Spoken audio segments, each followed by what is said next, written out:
আসসালামু আলাইকুম। Facebook ad সেন্টারে আসার পর এখানে please review our non discrimination policy একটি অপশন দেখতে পাবেন। তো এই ধরনের সমস্যাটি যদি এসে থাকে সেক্ষেত্রে আপনারা কিন্তু নিচে রিভিউ একটি অপশন পেয়ে যাচ্ছেন। জাস্ট এই রিভিউ অপশনটিতে আপনারা ক্লিক করে দিবেন এবং এটাকে কীভাবে ফিক্স করবেন সেটা আমি স্টেপ বাই স্টেপ আপনাদেরকে দেখাচ্ছি। তো প্রিয় দর্শক, এখানে যে সমস্যাটির কারণে আপনাদের এই যে অ্যাড সেন্টারে এই পপ আপটি শো করে সেটি আপনারা এখানে বিস্তারিত এখানে দেখতে পাচ্ছেন। তো এখানে লেখা রয়েছে নন ডিসক্রিমিনেশন পলিসি, অর্থাৎ এটা কিন্তু অ্যাডস আপনারা যে ফেসবুকে যদি বিজ্ঞাপন দিয়ে থাকেন সেক্ষেত্রে এই বিজ্ঞাপনগুলোর একটি নতুন নীতি তারা কিন্তু আপডেট করেছে, সেটা এখানে কিন্তু স্টেপ বাই স্টেপ বলে দিয়েছে। লক্ষ্য করুন এখানে please review our non discrimination policy. তারা নন ডিসক্রিমিনেশন পলিসি অর্থাৎ বৈষম্য একটা পলিসি তারা তৈরি করেছে, যার মাধ্যমে তারা চাচ্ছে যে এই যে বৈষম্য বা ভেদাভেদটা দূরীকরণের মাধ্যমে অ্যাডসগুলো তারা রান করবে। এখানে লেখা রয়েছে অ্যাকসেপ্টেবল অ্যান্ড অ্যাড টার্গেটিং। তো এখানে তারা যে ব্যাপারটি বুঝিয়েছে তারা যে আপনি একটি অ্যাড চালু করলেন, ধরুন আপনি আপনার পোশাকের দোকানে একটি অ্যাড কিছু কর্মচারী নিয়োগ দিতেছেন, সেজন্য আপনি ফেসবুকে একটি বিজ্ঞাপন চালু করলেন। তো সেই বিজ্ঞাপনে আপনারা কিন্তু জেন্ডার টার্গেটিংয়ের একটি অপশন পেয়ে যাচ্ছেন, কিন্তু সেই জেন্ডার টার্গেটিংয়ের অপশন থেকে আপনারা যদি দেখা যায় স্পেসিফিকভাবে পুরুষদেরকে টার্গেট করতে চান, সেক্ষেত্রে কিন্তু নারীদেরকে নিরুৎসাহিত করা হয়।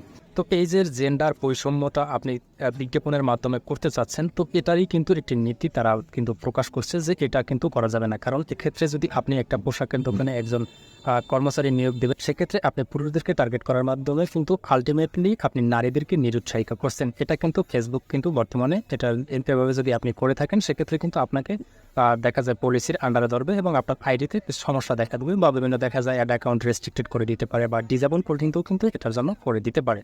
তো যারা অ্যাড নিয়ে কাজ করেন বা ফেসবুক অ্যাডভার্টাইজ নিয়ে কাজ করেন, তারা এই ব্যাপারটা একটু ভালো করে মনোযোগ দিয়ে আপনারা অ্যাড টার্গেটিং করার সময় একটু খেয়াল করবেন, যাতে জেন্ডার বৈষম্যটা আপনারা এখানে তুলে না ধরেন। বা বিভিন্ন এখানে লেখা রয়েছে অনেকগুলো টার্গেটিং রয়েছে, যেমন রিলিজন, যেমন দেখা যায় ধর্ম, অর্থাৎ ধর্ম বৈষম্য দেখা যায় আপনি স্পেসিফিক হিন্দু বা মুসলিম নিলেন, সেক্ষেত্রেও ধরবে। এজ অর্থাৎ বয়স, আপনি আপনার প্রতিষ্ঠানের প্রয়োজন 18+, কিন্তু আপনি টার্গেট করলেন 18-র নিচে, তো সেক্ষেত্রেও কিন্তু আপনার এটা সমস্যা ধরবে। তারপর সেক্সুয়াল ওরিয়েন্টেশন আপনি এটাও কিন্তু ধরবে। তারপর হচ্ছে জেন্ডার আইডেন্টিফাই, আপনি বা ফ্যামিলি কোনো গোত্র বা গোষ্ঠীকে টার্গেট করতে চাচ্ছেন যদি, সেটাও কিন্তু আপনাকে এই নন ডিসক্রিমিনেশন পলিসির আন্ডারে আপনার এখন থেকে পড়বে। তারপর হচ্ছে যে disability or medical or genetic condition, medical genetic condition, এইসব কিছু বিভিন্ন টার্গেটিং করার সময় আপনার একটু ভালো করে এটা অবশ্যই এই পলিসিটা পড়ে নেবেন। তো যাই হোক, এই পলিসিটা মূলত এটার জন্যই দেওয়া হয়েছে, যাতে আপনারা যারা অ্যাড নিয়ে কাজ করেন, এই অ্যাড নিয়ে কাজ করার সময় যারা জেন্ডার বা অডিয়েন্স টার্গেট করেন, সেই অডিয়েন্স টার্গেট করার সময় এই ব্যাপারগুলো একটু ভালো করে খেয়াল রাখবেন, যাতে এগুলো মিসিং না হয়। তো যাই হোক, এখান থেকে আপনারা জাস্ট এটাকে আই অ্যাকসেপ্ট এই অপশনটিতে ক্লিক করে দিবেন। ওকে, এখান থেকে আই অ্যাকসেপ্ট অপশনটিতে ক্লিক করে দেওয়ার সঙ্গে সঙ্গে আপনারা লক্ষ্য করতে পারতেছেন আমার কিন্তু এখানে ওই নন ডিসক্রিমিনেশন পলিসিটা কিন্তু চলে গেছে। তো এই পলিসিটা আপনাদের তেমন কোনো ক্ষতি কিছু না, জাস্ট এটা তারা একটা আপডেট এনেছে, জাস্ট যে কারণে আপনার কিন্তু অ্যাড সেন্টারে এই আপডেটটা তারা আপনাকে দেখিয়ে দিল। তো দেখা হবে পরবর্তী ভিডিওতে নতুন কোনো টপিক নিয়ে। সবাই ভালো থাকবেন, সুস্থ থাকবেন, আল্লাহ হাফেজ, আসসালামু আলাইকুম।